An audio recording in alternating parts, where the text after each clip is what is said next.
le plus souvent, si on utilise la méthode des enseignants, vous essayez d'étudier le mot même bio et technologie. Donc bio, c'est équivalent à vivant.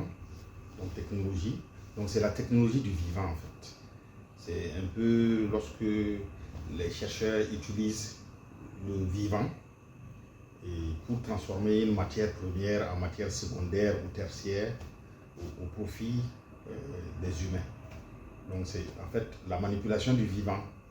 Donc ça a plusieurs dimensions et ça va des méthodes classiques à des méthodes de plus en plus modernes. Les applications au niveau de l'agriculture sont vraiment diversifiées.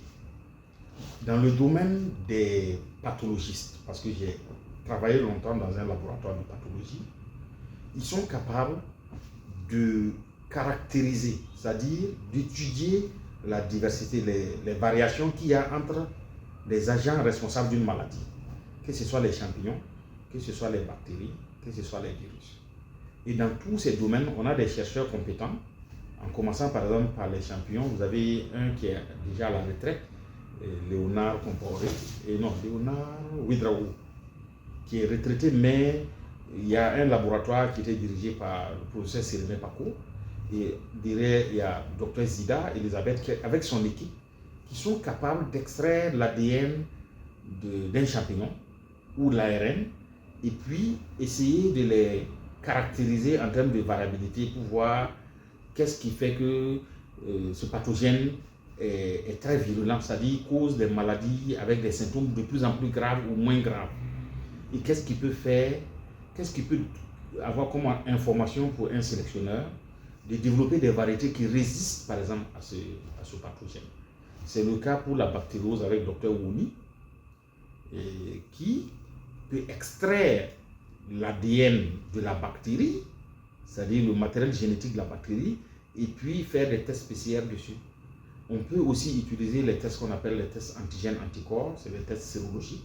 C'est valable pour les bactéries, c'est valable pour les virus. Donc, pour l'étude des pathogènes, on utilise beaucoup la biotechnologie moderne. Mais l'application qui est vraiment impressionnante, c'est chez les sélectionneurs de plantes. Parce que aujourd'hui, les sélectionneurs de plantes, je commence par une application simple qui est la culture des tissus. Vous avez le laboratoire de Dr Koussao, qui est la suite du laboratoire de Dr Konaté, professeur Konaté, qui est l'ancien ministre. Donc il y a ce qu'ils appellent la vitroculture, c'est-à-dire c'est des cultures des plants in vitro.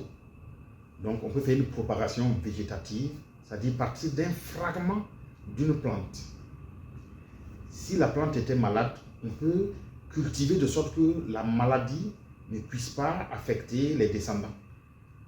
Donc on appelle ça la culture de méristème. C'est beaucoup plus compliqué, mais on peut assainir des plants de patates, de pommes de terre, de manioc à travers cette micro-propagation des plantules.